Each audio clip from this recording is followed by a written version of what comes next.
बातमी राजकीय वर्तुळातून आहे, कारण अजित पवारांचा आज परळी दौरा आहे आणि या परळी दौऱ्यामध्ये धनंजय मुंडे ऍक्टिव्ह झालेले आहेत। आपण पाहू शकतोय अजित पवार तिथले पालकमंत्री आहेत, धनंजय मुंडेंना डावलून झालेले आहेत। मात्र या दौऱ्यामध्ये आता मुंडे ऍक्टिव्ह झाले आहेत। अजितदादांच्या स्वागताला धनंजय मुंडेंनी उपस्थिती लावली आहे। वैजनाथच्या दर्शनापूर्वीच अजितदादा आणि मुंडे यांच्यामध्ये चर्चा झाली। नेमकी कोणत्या विषयावर झाली हे अजून समोर आलेलं नाहीये। मात्र अजितदादा परळीत जात आहेत आणि धनंजय मुंडे ऍक्टिव्ह झाल्याचं पाहायला मिळतंय। कार्यक्रमाआधी त्यांची चर्चा झाली आहे। दर्शन घेण्यापूर्वीच पंकजा मुंडेंना भेटण्यापूर्वी त्यांची चर्चा झाल्याचं पाहायला मिळतंय। अजितदादा, पंकजा मुंडे आणि धनंजय मुंडे यांची एकत्रित भेट आज परळीमध्ये होते। धनंजय मुंडे गेले अनेक दिवस परळीत जात नव्हते, बीडमध्ये जात नव्हते। मात्र आता यावेळी या अजितदादांच्या भेटीवेळी ते ऍक्टिव्ह झाल्याचं पाहायला मिळतंय।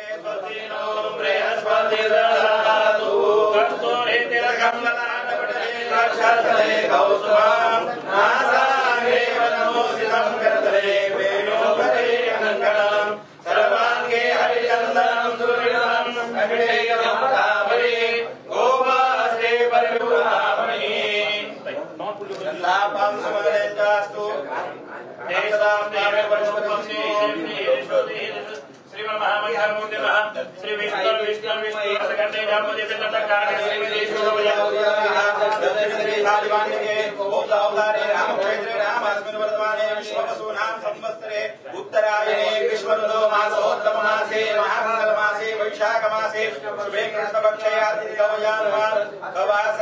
शुभदिवस शुभयोगे शुभकरणे शुभपुण्यतिथो हे स्तोत्राचं उच्चारण करा।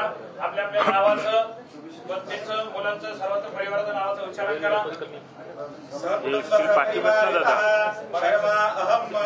म्हणायचं मम आत्मनः श्रुतिस्मृती पुराणयुक्त वेदयुक्त सहकुटुंब सहपरिवार प्रीत्यर्थ वैजनाथ ज्योतिर्लिंग देवता प्रीत्यर्थ सकल कुटुंबस्य आरोग्य प्रीत्यर्थ